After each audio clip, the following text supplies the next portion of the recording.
Thanks so much for staying with us. But we start with Menzgold, a developing story that we've been carrying for you the whole of today. So earlier today, the Securities and Exchange Commission, SEC, directed gold dealership firm Menzgold to put a stop to its gold trading businesses that offers guaranteed returns to investors in the country. The directive it came about as a controversy regarding their operations of gold buying. And so Menzgold has responded saying it is disappointed that the confidential discussion with the Securities and Exchange Commission has been found in the media. Let's go for this report. According to a statement signed by management of Menzgold, the company said it finds it very unfortunate that a letter relating to a business discussion between the organization and the Securities and Exchange Commission found its way to the public. It further stated that, in the wake of the Bank of Ghana warning the public to desist from doing business with their organization, the company availed itself to all relevant state institutions for various consultations, and one of such organizations is the Securities and Exchange Commission, which they have been hopeful of arriving at a cordial resolution to all matters. Menzgold is, however, accusing the Securities and Exchange Commission for the leak, describing it as needless, in very bad faith and distasteful, as it defeats the confidence in the body and an affront to the corporation. The company said it totally condemns the action of the commission, adding, "Their firm is a law-abiding organization and will refer the matter to their lawyers for the right action to be taken."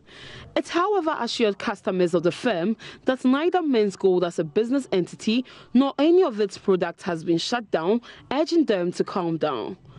"Your gold trades are very safe and business is proceeding as usual," the statement added.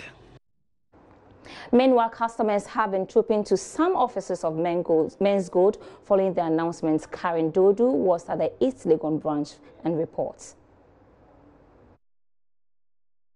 We're currently here at one of the offices of Menzgold, which is popular for the trading of gold collectibles. Now, checks by Joy Business have shown that indeed customers are trooping in to make their claims. Now, I entered, and then from enquiries, I realized that some customers have been here as early as 7 a.m. to retrieve their monies. What is being done is that when you enter, you're given a form, then you write down your details, and then any amount owed you is paid into your account. Well, no one has confirmed if that has been done yet, but and that is what these customers are hoping to get by the end of the day. Now, customers are still in there, although the numbers have decreased. We have a number of customers still on the compound, and what is happening at the moment is they're trying to communicate to these customers that their funds are still safe. Now, no management member has come out to officially speak on record, but then what I'm gathering is that they said they are in talks with the Securities and Exchange Commission and are hoping to resolve the issue. There are no security men at the premises. Now it's just the security personnel of the company. Customers are still in there, and the issue still at hand is that they are not being given their money, but they are expected to receive their monies through their bank accounts.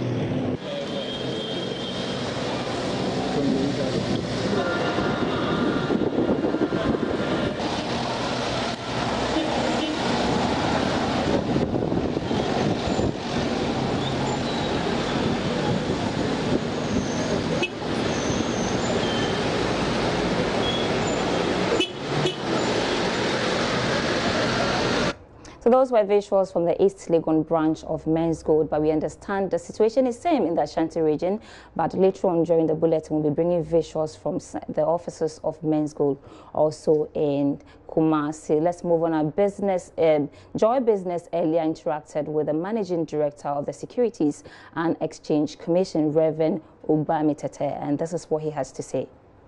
I knew that you were doing some investigations on Menzgold on classifying their assets, whether they are derivatives. Have you completed that investigation? Very soon we'll be out with our position. As in whether what they are doing should come under SEC? Well, the point is, if you are engaged in an activity which can be seen as capital market activity or securities industry activity, you need a license. So if what you're doing doesn't, what you're doing represents or has all the character of dealing in securities and you're not licensed, then you are in breach of Act 929. The question, therefore, is what are the remedies that are available under the law? And I'm saying that we'll be coming out clearly on this particular matter. But does it suggest that that is a derivative trading, or what can it be classified as, any investment, or which kind of asset class is that? Well, like I said, we'll be coming out with our position. So just watch the space. That's what I'll say. Let's now go over to the phones and speak to an economist, Dr. Lord Mensah, on this development. Hello, good evening, sir. Well, we've been trying to reach Dr. Lord Mensah to speak to the issue that is currently happening with Menzgold. We understand that the Securities and Exchange Commission has directed them to stop taking deposit from people in exchange for gold. And that's what we've been speaking. And earlier, we've also seen a report from one of the branches of Menzgold at East Legon, where customers have been trooping in to demand for their deposits. We understand the situation is also same in Kumasi. So we'll be bringing you those reports and reactions to the developing story as to what is happening with Menzgold and what depositors should be looking out for.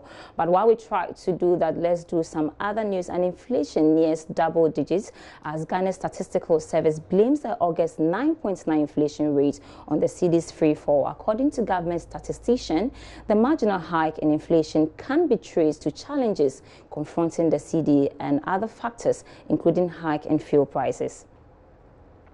To the government statistician, the marginal hike in inflation can be traced to challenges confronting the cedi and other related factors, including fuel price hikes. In August 2018, the year-on-year inflation rate was 9.9%, as compared with 9.6% recorded in July 2018.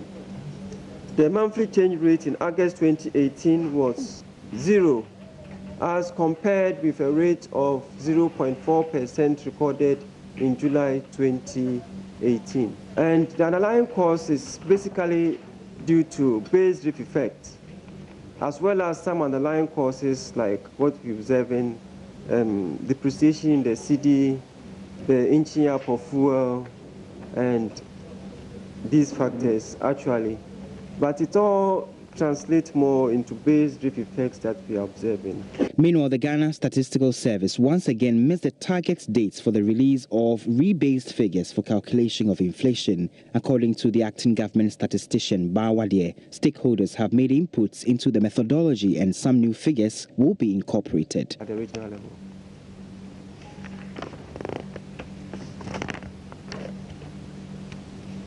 Then 5 commodity groups recorded inflation rates that were higher than the regional average for Upper West region.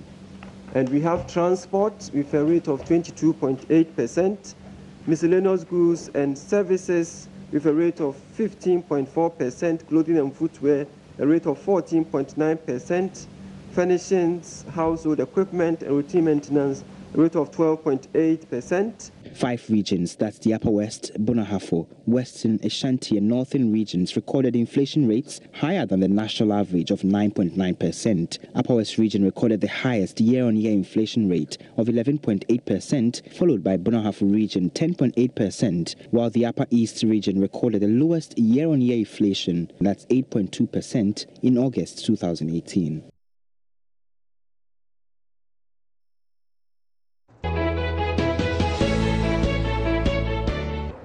You're welcome back, and if you're just joining us, this is Business Live, and tonight we've been talking about Menzgold and activities that have been happening with Menzgold. The Securities and Exchange Commission has actually directed them to stop taking deposits in exchange for gold, and we've been speaking to our correspondents also on the background as to what is happening on the grounds. And Karen brought us a report early on from the East Legon office of Menzgold, and people had been trooping in to take their deposits following the announcement. And we want to go over to the phone to speak to an investment analyst, Ase Akotia, to talk about the development. Hello, good evening, ma'am. Hello, can you hear me?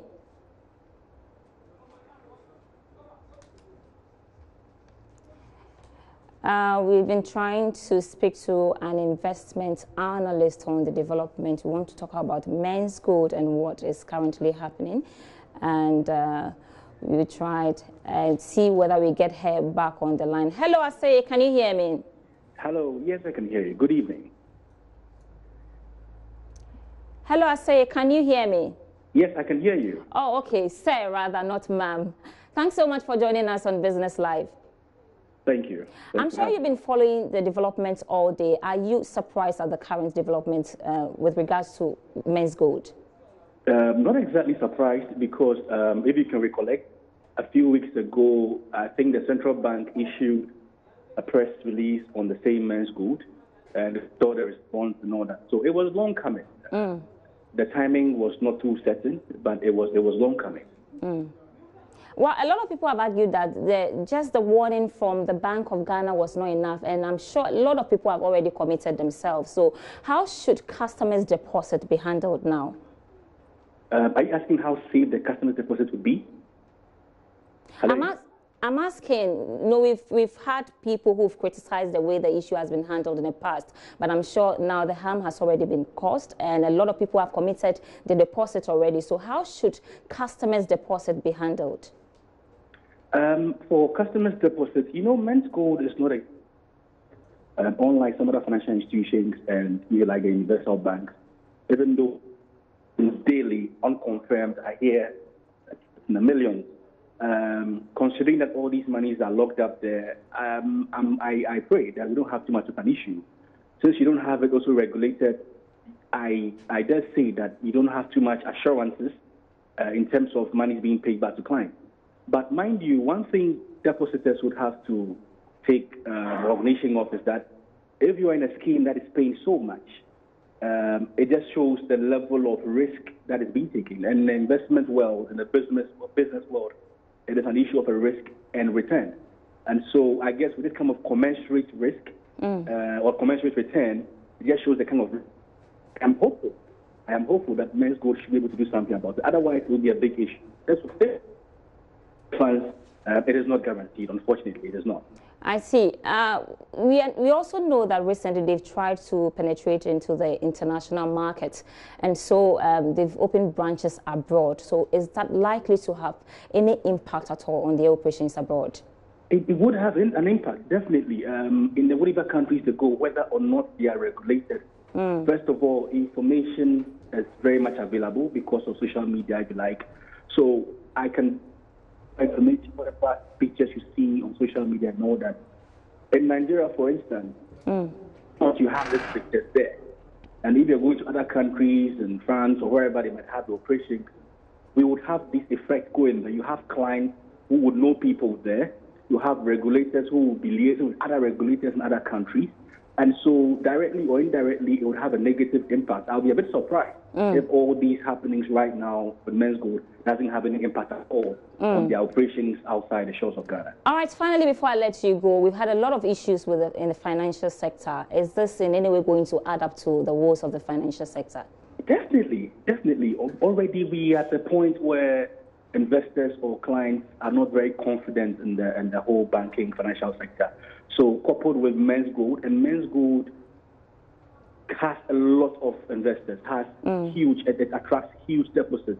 And so if you have people's confidence even dashed in Menzgold, unfortunately, I think it only add up negatively to whatever low level we have in terms of confidence in the financial sector. So it would affect it. It's our prayer and hope that in the near future, all the stakeholders, be regulators, be players in the financial industry, will do whatever they need to do, correct mistakes, new regulations coming out, so that everything is straightened for the confidence to come back. All right. Thank you so much for sharing your thoughts on business. I've been speaking to Asay Akotia, an investment analyst, on happenings with Menzgold. Let's move on to the Joy Business van now. And it all started with a dream a couple of years ago, where God said to him to make an electronic bed known as a Sofa King bed, which he started off. Since then, Abuakwa Nana has followed his call to invent an ultra-modern bed that provides more than a sleeping place. Let's go for his story on the Joy Business van.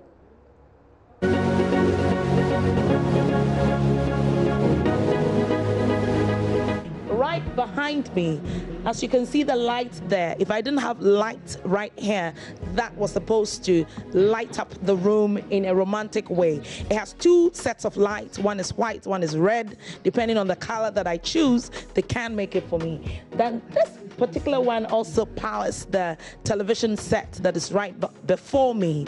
And if I wanted to connect it to the rest of the world, I could do that via satellite. The electronic bed is not done. If I want to charge my phone, I could do that right here at the top, and also power any other thing, including my laptop. So right here on this bed, I could do anything electronical. I should just name it, and the bed will produce. It all started with a dream where he says he received a divine instruction to make the sofa king-size electronic bed. With no education on carpentry, he calls his skills a God-given talent. You can call him the Noah of our time, but this time not to save others from a flood, but to bring comfort and relaxation to furniture lovers. Meet Akwaba Nanakomia, inventor of the sofa king-size electronic bed. It's just a dream. I have a dream. Then I decided to bring this out. So it took me like 2 years before I invented all this. This electronic bed, we have power fluctuation. In case of over voltage, you're going to cut it. And the sound system too, I fixed it all myself. And the television, I fixed it all myself. Yeah. Wow. So when you had the dream, what was in the dream? Was somebody giving you an instruction, or what did you see in the dream for which you were able to manufacture this? Yeah, me already, I'm a furniture man.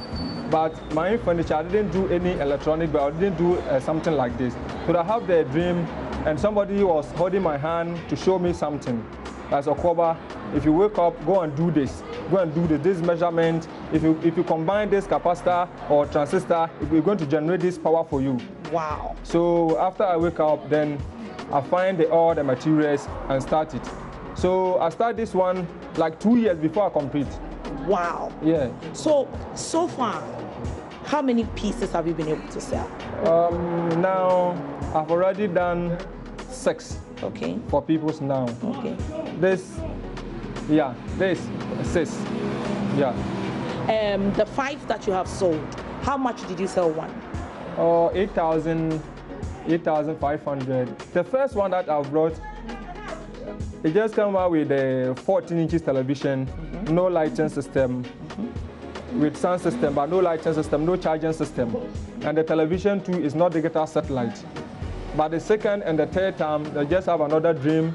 So I can add a lighting system, charging system, and wide screen television. At the same time, I can face the power fluctuation inside the bed in case of over voltage. A talented furniture maker, Nana is already cashing in on this particular invention, as he has managed to sell 5 pieces of his electronic beds at around 8,000 cedis each within a year. Wondering how safe this bed is?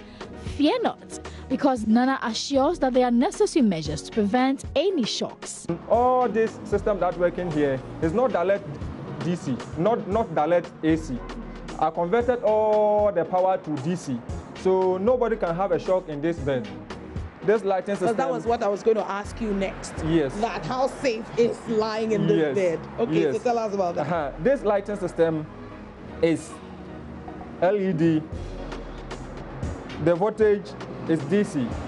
The power that can give this light on is DC. The charging system too is DC. The sound system too is DC. What do you mean by DC? DC is like a doctor. Okay. You can't have a show, you can't even do anything. When even the power was clashed, it go off by itself. But AC is direct power, like electricity.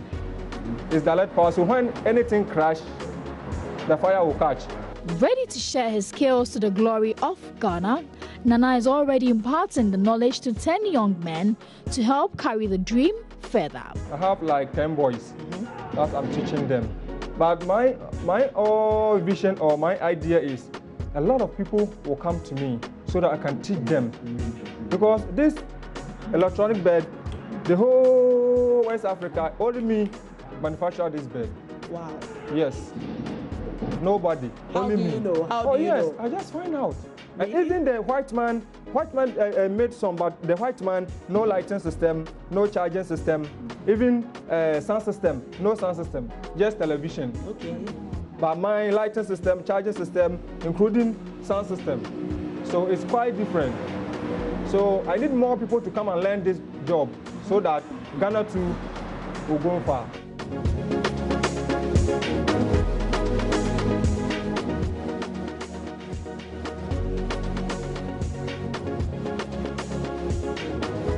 Such an inspiring story by Ekwoba. As his name suggests, he's actually a fighter. But that's how we wrap up tonight on Business Live. But let me remind you that we'll be having more on the happenings on Menzgold from Kumasi, and also management of Menzgold will actually be speaking on the developments. My name is Sandra Isanamapeno.